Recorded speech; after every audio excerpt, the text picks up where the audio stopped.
भारत के राष्ट्रीय प्रतीक लोक नृत्य जो आज हम क्लास स्टार्ट कर रहे हैं, हम बहुत महत्वपूर्ण टॉपिक स्टार्ट कर रहे हैं जो स्टैटिक्स में आता है, स्टैटिक जीके जो हर कंपटीशन के लिए ये पढ़ाया जाता है, हर कंपटीशन में आता है। ये बहुत महत्वपूर्ण है क्योंकि जो इस समय है मान मीन्स दैट कि हर कंपटीशन जैसे लेखपाल है, पुलिस है, एनीबडी कोई सी भी अगर हम वैकेंसी की बात करें, किसी में हम कंपटीशन में अगर हम तैयारी कर रहे हैं तो ये हमारे लिए बहुत महत्वपूर्ण हिस्सा है स्टैटिक जीके, जो कि आज से मैं स्टार्ट कर रहा हूँ स्टैटिक जीके।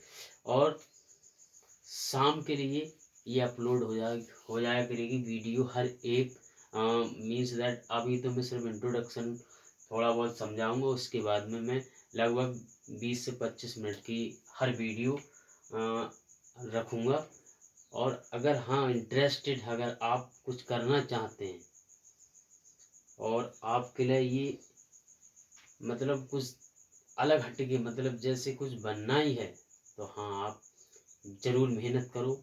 मेहनत आपकी और प्रयास और जी कोशिश ये सब जो कर रहे हैं, पढ़ाने का कंटेंट जो हम आपके लिए पहुंचा रहे हैं, ये सब हमारी जिम्मेदारी। लेकिन हाँ एक संकल्प के साथ हमें पढ़ना होगा कि हाँ हम पढ़ाई करेंगे। तो भाई आज जो हम स्टार्ट कर रहे हैं कि भारत के राष्ट्रीय प्रतीक और लोक नृत्य, ये एक टॉपिक है जिससे आज हम मात्र राष्ट्रीय चिन्ह और तिरंगा की कुछ बातें, तिरंगा की टोटल बातें भी बाकी और रह गई, वो उसके हम नेक्स्ट डे पढ़ेंगे। लेकिन तिरंगे की कुछ बातें, क्या तिरंगा होता है उसके बारे में जानकारी लेते हैं। और हम जानते हैं कि राष्ट्रीय चिन्ह जो हमारा भारत का राष्ट्रीय चिन्ह है वो हर हर इंसान को जानना भी चाहिए और जानता भी होगा कि जो राष्ट्रीय चिन्ह है हमारे भारत का वो क्या है। तो राष्ट्रीय चिन्ह हमारे भारत का अशोक, क्या है? अशोक है। Ashok national symbol India, Ashok. तो आज हम इसी अशोक मतलब राष्ट्रीय चिन्ह की बात कर रहे हैं कि अशोक जो है वो हमारे भारत का राष्ट्रीय चिन्ह है। अब ये लिखा है अशोक की लाट, अशोक की लाट अशोक के स्तंभ के ऊपर का हिस्सा है। जो हम देखते हैं हमारा अशोक बना होता है और अशोक के जो ऊपर आप देखते हैं कि उसमें स्तंभ के ऊपर एक हिस्सा मतलब उसमें एक ऊपर का हिस्सा होता है और उसे हम लाट बोलते हैं। क्या बोलते हैं? लाट बोलते हैं। जो आप जानते हैं जो अशोक की लाट होती है उसमें 4 जानवर होते हैं। क्या जानवर होते हैं? 4 जानवर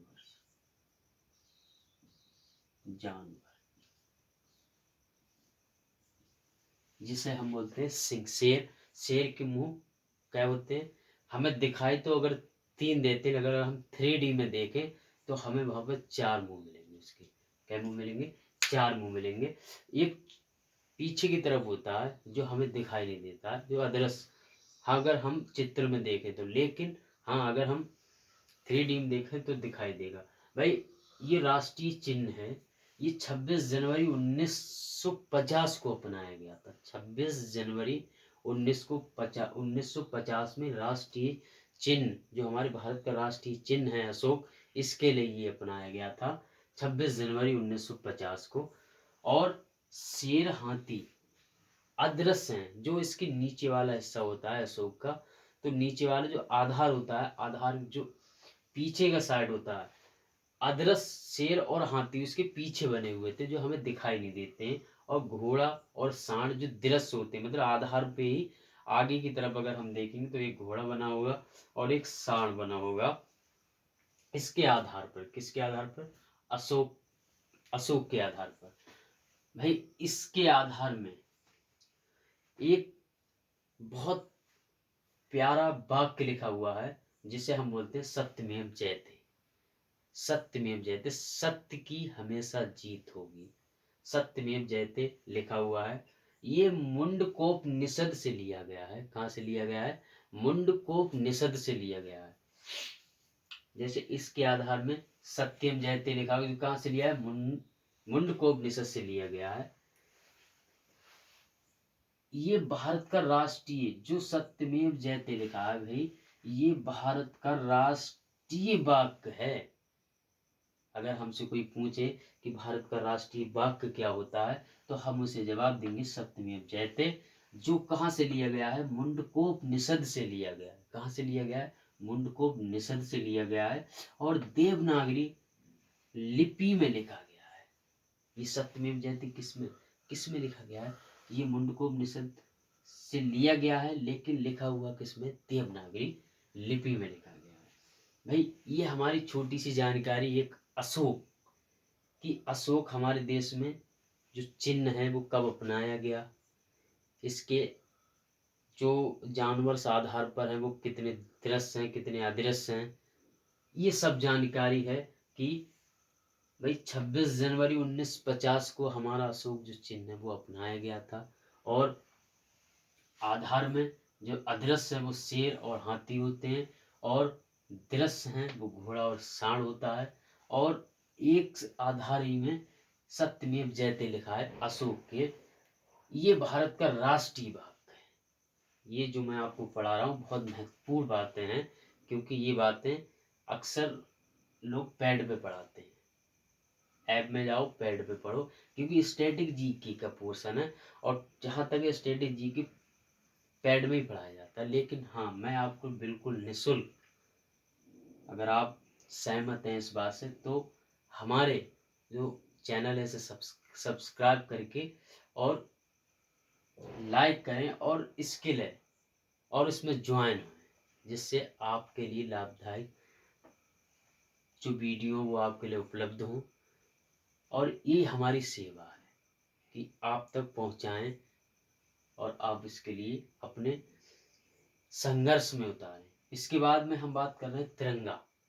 तिरंगा क्या है भाई, तिरंगा जो नेशनल फ्लैग, भाई तिरंगा हमारे देश की शान है। क्या शान है, तिरंगा, कि हमारे देश का फ्लैग कैसा है। हमारा देश का कोई हमारे देश को मतलब कोई फ्लैग जो तिरंगा है वो 3 रंग होते हैं। तिरंगे में अगर हम बात करें, हमारे जो देश का तिरंगा है उसमें कै रंग होते हैं, 3 रंग होते हैं। कै रंग होते हैं, 3 रंग होते हैं। एक केसरिया होता है, एक केसरिया होता है, और एक सफ़ेद होता है, और एक हरा होता है। जो ऊपर होता है वो केसरिया होता है, बीच में सफ़ेद, और नीचे में होता है, नीचे साइड में होता है हरा। अगर मैं बात करूं कि तिरंगा जो है, वो तिरंगे के लिए अगर हम बनाएं तो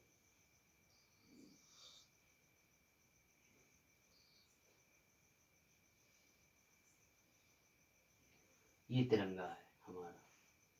तो ये तो हमारा हो गया केसरिया, और ये सफ़ेद, और ये हरा।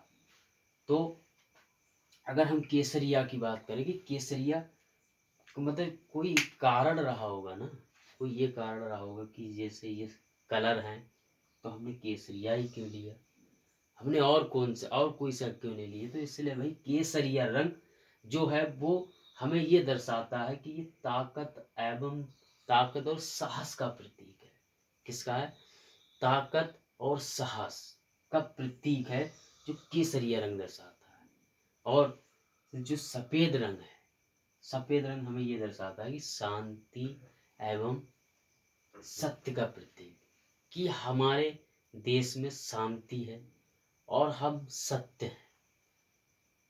हम कभी किसी के मतलब धोखे में नहीं जाके, जैसे किसी के दुष्प्रभाव नहीं करते हैं किसी के साथ, हमेशा सच्चे मन से सच्चे रहते हैं और अपने सत्य पे अड़े रहते हैं। तो ये सफ़ेद रंग का प्रतीक है। और हरा, हरा का प्रतीक होता है कि विकास एवं समृद्धि समृद्धि का प्रतीक है।